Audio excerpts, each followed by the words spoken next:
Hello and good morning, everyone. Uh, Welcome to What's New in D365 Finance and Supply Chain version 10.0.46 presentation.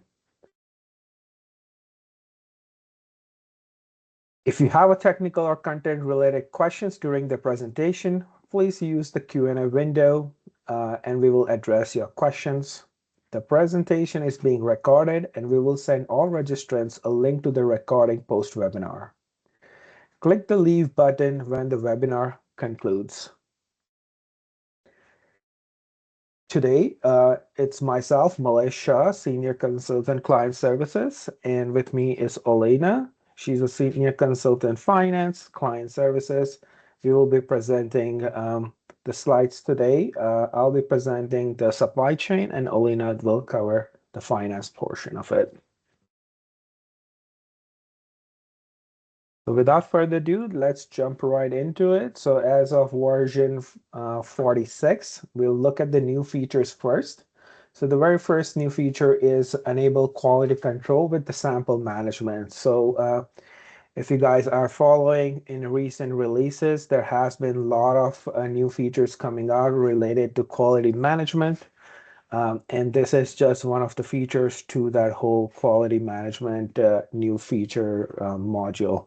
So with this feature, sample management, now you can define a plan for sampling for finished goods that you produce with production or batch orders. You can set how often do you take samples, such as one sample every 10th produced batch or a license plate. You don't track samples in the inventory. Instead, you define their life cycle. You can define a plan for testing samples by using quality orders. Set of how often to test the samples, such as testing every 7th sample. You can block the portion of the produced goods that you didn't test. When a quality order passes, you automatically release the portion of the produced goods. And then you can keep the track of the samples through their life cycle from creation to disposal. It's a very good feature.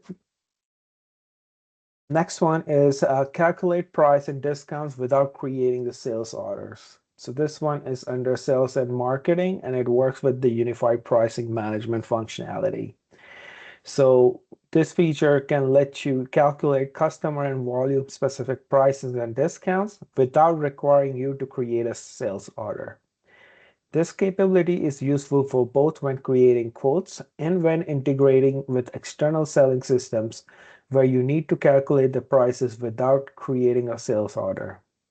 Just provide the product, the quantity, and the customer details to trigger the pricing and discount calculation programmatically. This feature exposes key calculation methods and provides sample codes so that you can implement custom pricing logic as well. So a great feature to have if you're using quotes. You can just type in the customer number, the product, and the quantity, and then it will find the best price. You can find this feature under sales and marketing, pricing and discount section. So those were the key new features. Now we will look at the feature enhancements. These are the features that were released and there has been changes to it. So first one under asset management, the feature is remarks can be assigned with each change in the lifecycle state. So this feature allows you to capture remarks when there's a change in the lifecycle state. You can add the remarks and then those remarks will be visible in the lifecycle stage log. Next one is under inventory and warehouse management, view calibration tools for test instruments. So this is kind of within that quality management new features that are coming out. Um, on the test instrument calibration record details page, this feature renames the assigned calibration tool menu to calibration tools. So as part of the feature enhancement, there's a rename, and this menu item is also enabled regardless of the calibration state. If selected for a closed calibration record, the menu item opens a view showing which tools are assigned to the selected test instruments. Otherwise, the menu keeps its previous behavior. This change makes it easier to understand and verify the equipment used during calibration, support greater accuracy and traceability in your quality process. There are a set of new features or feature enhancements under production control. Autocomplete secondary operation with the primary. So this feature allows for the automatic completion of the secondary operation once the corresponding primary operation is completed on the production floor execution interface. The time recorded for the secondary operation matches the time registered for the primary operation. Supervisor can activate this functionality by enabling the complete secondary operation with primary parameter on the route group associated to the secondary operation. Next one is material list on production floor execution interface. So this feature enables administrators to configure options that allow production floor workers to view the list materials required for a job directly within the production floor execution interface. It enhances visibility into material requirements, helping workers ensure that all the components are available before starting or continuing a production task. And the last one, serial number reporting beyond single unit. So this feature allows worker to use production floor execution interface to report a quantity greater than 1 for items that are tracked by serial number but not strictly controlled by it. To enable this functionality, the items must be linked to a tracking dimension group where serial control setting is set to no for the serial number dimension. Couple of feature enhancement in sales and marketing modules, unified pricing management rule performance enhancement. This one just improves the pricing rule performance. And then next one is create sales order directly from the navigation page. So now you can create a new sales order directly from the navigation page without having to open all sales order page. So you can go to module sales and marketing, sales order, and create sales order from the navigation pane. Little change, but good feature. Next one, warehouse management. First one is order committed reservations are now fully supported warehouse management only mode as part of the allow reservation on demand order capability. So in this version and later, order committed reservations are fully supported in warehouse management only mode as part of the allow reservation on demand order capability. In supply chain version 45 and earlier, outbound shipment order line transaction reservation did not support the order committed reservation. However, these reservations were supported for sales order line transactions. Next one is outbound shipment processing policy, better handle scenarios where quantity shipped differ from the quantity ordered. So this one is a really nice feature. This enforces shipment to order matching option on the outbound shipment processing policy page. Now works differently when set to yes. In version 46 or later, when you confirm a shipment, the policy instructs the system to update the delivery remainder on the source order line to reflect the quantity that was actually shipped. If you later reverse the shipment, the delivery remainder is restored to the original order quantity. So if you have scenarios where you have 3PL warehouses or you only do one shipment per sales order, so in that case, instead of previously going and deleting if there were short quantities, so if you had to cancel the delivery remainder manually, this features allows you to automatically cancel that demand remainder. Next one, preview features that are now generally available. Accepted sampling. So this is again part of the advanced quality management features that are coming out. And this was a preview and now it's available as part of the general availability. So you can now have AQL sampling charts which allows a better control over acceptance criteria for quality purposes. Acceptance sampling is a quality control method that uses statistical analysis to validate batch or lot of a product. Instead of checking every time, you examine a subset of items to determine whether the entire lot meets and predefined quality standards. So as these new features are rolling out, and you should, if you are using a separate quality management software, it's definitely worth looking into it to have it available out of the box in D365. Next one, lean manufacturing for planning optimization. So this feature enables support for lean manufacturing, demands and supplies that are originating from a modeling of lean operations such as Kanbans will be taken into account during the planning. And the last, cross-company data sharing for products. So this feature allows organizations that have many companies and a large product portfolio often experience a high level of duplicated product data.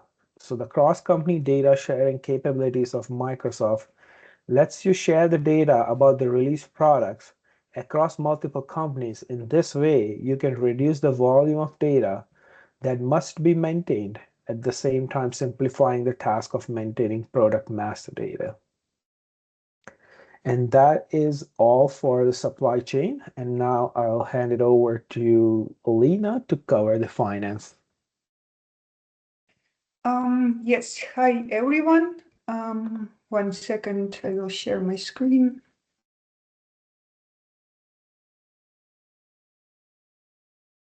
So yeah, in this session, I will tell you about finance enhancements and features that was included in this release. And also at the end, I will show you some short demo in D365 about account reconciliation agents. So I think for lots of finance people, it's super excited topic. So yeah, on this session, I will try to show you a bit what Microsoft implemented. And the first features that I would like to tell you about related to cash and bank module. And in this release was included automatic bank reconciliation matching results, but for now it's in preview. But for those one who use modern bank reconciliation, I highly recommend to use this feature in the future. Like here, I just would like to mention that we don't recommend to use any features in preview state, but when it will be for general availability, I highly recommend to use this one feature because with this feature you can review matching results before posting them into like bank reconciliation sheets. So this one can be really useful feature because it can prevent like from some errors. Another feature related to July invoice settlement also in preview stage. And this one feature will be available for customer and vendor payment journals. So there will be some checkbox, delayed settlement, and if this checkbox turn on, then a settlement will be executed separately from posting customer and vendor payment journals. So this one will, if you have like excessive customer and vendor payment journals, this one will improve your performance. And the next one, bank account like cycle management. And this one feature was available in previous releases already, but it was in preview stage. So now it's available for general usage. And just quickly, I just want to quickly remind about what this feature. So basically, Microsoft added workflow for proposed bank account change. And with this feature, you can easily track all changes that users will do to the different like bank account details. The next features they related to fixed asset module, and two of them are on by default. Like the first one related to create acquisition proposal, and the second one correct inventory sold transaction.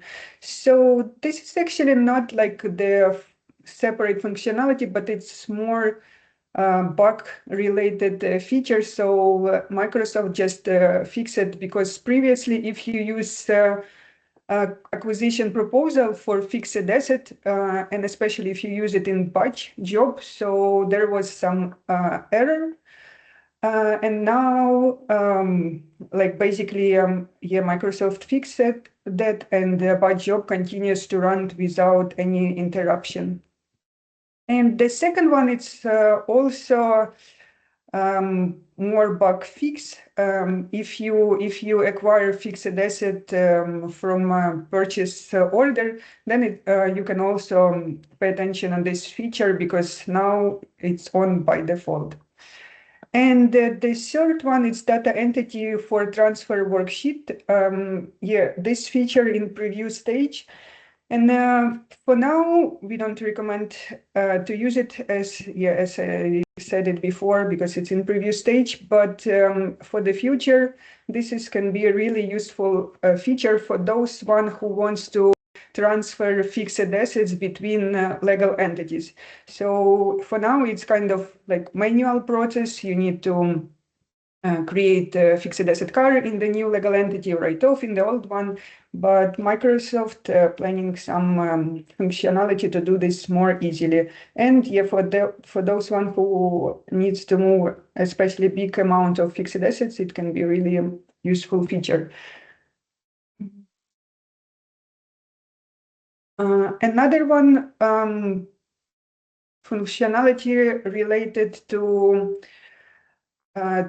information 3 on fixed asset card. And if you buy your fixed assets through the purchase order, so in the purchase order line there is a field, text field, and then you can put any information, like for example, when you create purchase order, and then when you create purchase order lines, you select your fixed asset, then you can populate the text field with any information needed. And then system will automatically move this information that you put in the purchase order lines. System will fill in automatically information 3 field in the fixed asset cards. And then what is more, basically, if their asset later acquired through the additional purchase order with new text, system will add new value to the information 3, so without removing the existing one. And the next enhancements and features, they are related to subscription billing functionality. So not a lot of our clients, they use subscription billing functionality, but for those one who use it, it's a separate module in D365. And all these enhancements, like actually not all, but the second and third one, subscription billing deferral cost adjustment, they are in preview stage. And like Microsoft in this release did some minor enhancement to this functionality. And the first one, billing schedule feature management, this one basically, like now, the discount group setup in the trade agreement for item prices will automatically apply to the billing schedule when it's created for the corresponding customer record. So this one first feature, it's already available, and there is two features related to subscription billing deferral cost adjustment. They are in the preview still. Um, on this slide, yeah, I listed all enhancements for subscription billing, and then some of them on by default, some of them in preview stage, but all of them, like basically all of them, they're related to performance.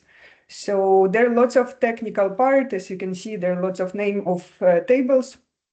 So I will not go through all of these like items, but yeah, just pay attention if you use this module, and some of them they was on by default. But yeah, again, I don't expect that there will be like any change in the functional process, so it's more performance related. And the last my slide before we go to the account reconciliation agent demo, it's about your general ledger. So it's like different functionality. Yeah, I group it them to general ledger module, but yeah, they are related to kind of all modules. So the first one related to ledger settlement functionality, and Microsoft add just like simple new field user ID. So yeah, now you will be able to see who did this ledger settlement in the user ID field. And then performance improvements in ledger settlement when the enable advanced awareness option feature is not enabled. So this one again for those one who use ledger settlement functionality, and it's related to performance. And the most interesting, I think, for this release, account reconciliation agents, they was already available in previous releases, but in this release, Microsoft added some improvements and improved provide to suggested actions for in ledger, not in subledger, and in subledger, not in ledger exception types. So for now, I don't have details what exactly logic Microsoft added to this action, but I will show you now in D365 a bit this functionality. So that's how use. So that's how we'll look immersive home page, and I will go to account reconciliation.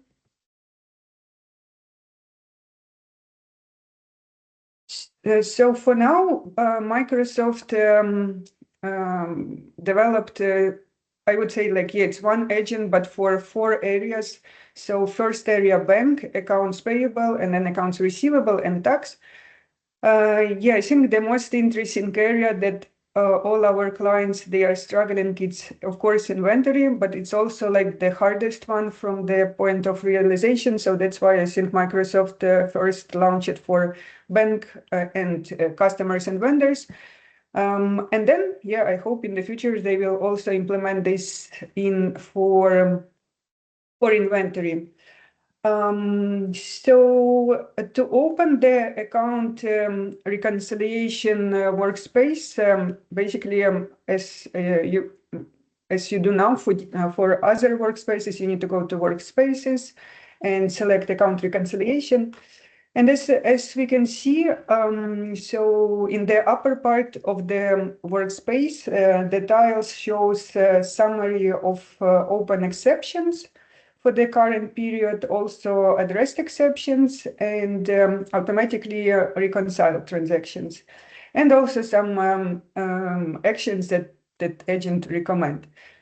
I think I will change to the different period. I think the best example was in 2000. It's Cantoso data, so it was for 2024. So here you can select the period that you want to reconcile. Also, you can select legal entity that you want to reconcile. So for now, I will just select Cantoso USMF legal entity. And then you can decide, like you can select all areas to reconcile, or like, let's say one by one. So for now, I just want to keep all of them. And then, yeah, I can see that for June 2024, I have 32 open exceptions. I don't have any addressed exceptions, and I have like 106 reconciled transactions. So this one was reconciled automatically by agent. and 32 exceptions that we need to review. And then, for example, the most typical issues in reconciliation, for example, if we reconcile customer like balances. So yeah, maybe the best example for inventory reconciliation, of course, but yeah, let's say if we are speaking today about accounts receivable about customers, so then yeah, for example, you can have amounts in subledger, in ledger account, like an in ledger customer account, but then you don't have subledger like customer itself.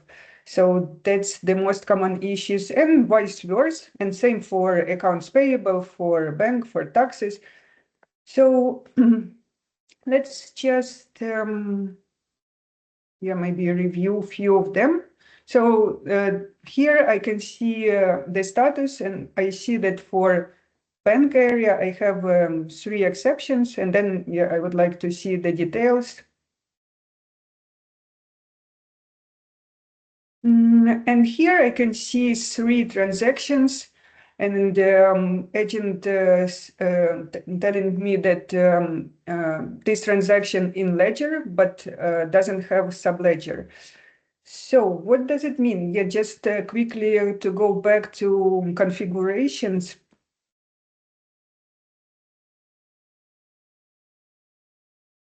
So this means that, for example, now we are speaking about bank accounts, and I can see that in my configuration, like I have the next main account.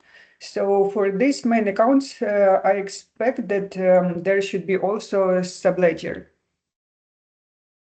And if we go back, like let's say a bit weird voucher number, but yeah, like number 2003. So I can see company, but yeah, now I do reconciliation for HTML, so it's obviously, and I see main account, and I can see the amount, voucher, date, and etc. If I click to the voucher,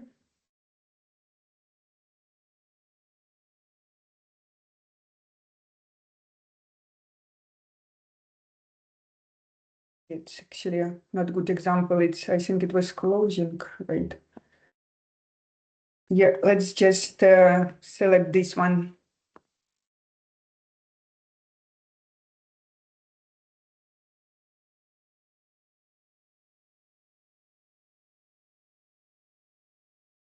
So yeah, I can see that here was used bank account, and then another account accrued purchases. But if I go to transaction origin or original document, basically I can see all account type ledger, and I don't see account type bank. So it means that this transaction is not related to bank subledger. And then you need to, like, agent show you few available options. So for example, if this transaction was posted by mistake, you can click reverse. And then from this form, you can reverse transaction. You can, basically, it's like the normal functionality in D365. So you can use existing dates for reversal, or you can specify another date, put reason comment. So it's same functionality as in the standard, but like you can do it directly from this form. Also, like another option, you can create some journal entry. So you can select journal name, and you can specify like a ledger account, offset account, reason comment, and post some extra journal. Also, if this transaction correct, you can just accept without change. And another option, match exception. So basically here, in exception, you will have all exceptions, and then you can match 2 of them and say that yeah, this transaction related to another one. So then you don't have this kind of open transactions. For now, I will just accept without change, and I can put a comment like no correct transaction, doesn't matter, and click OK. And yeah, so now it disappeared from exceptions. And then here you go like one by one, each transaction.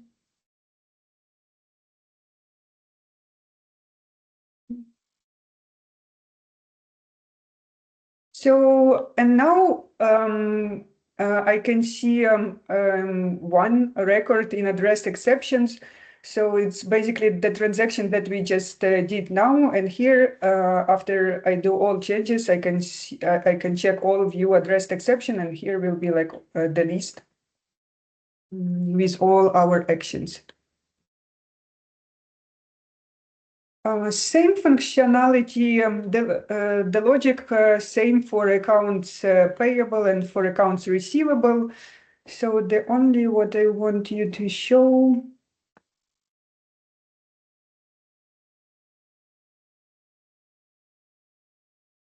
So here, like, yeah, we have more transactions, more issues with transactions. And now, like, it's not now, but basically, agent can have like for now, yeah, like propose two possible issues with a transaction. It's in ledger but not in subledger, and in subledger but not in ledger. So that's what I told you in the beginning. And in subledger but not in ledger, we have like less action. So here we have just create journal entry, match exceptions, and accept without change. And this is logical because basically this transaction, it's vice versa. It's using, in this example, some customer account, but not using like a ledger account related to the customer. So that's why a reverse option is not available, because we, yeah, if you use this reverse functionality in D365, so mostly this functionality for ledger transactions that doesn't include subledger. So if you have like included customer subledger, or for example, invoice or customer payment, you can just click reverse and system will do automatically. So most of the time you need to create or credit note or customer payment, like minus customer payment. So that's why reverse is available for the in ledger but not in subledger, because here not involved yes, subledger like customer, vendor, or bank, or taxes, etc. So yeah, I think this is really a great feature, and will help to reconcile transactions at the end of the period. Yeah, for now, this feature in preview, but yeah, I hope in the nearest release it will be available for general usage. Yeah, and that's it for today session for what's new for 46 release. Thank you for attending this session, and yeah, let us know if you have any questions related to this release.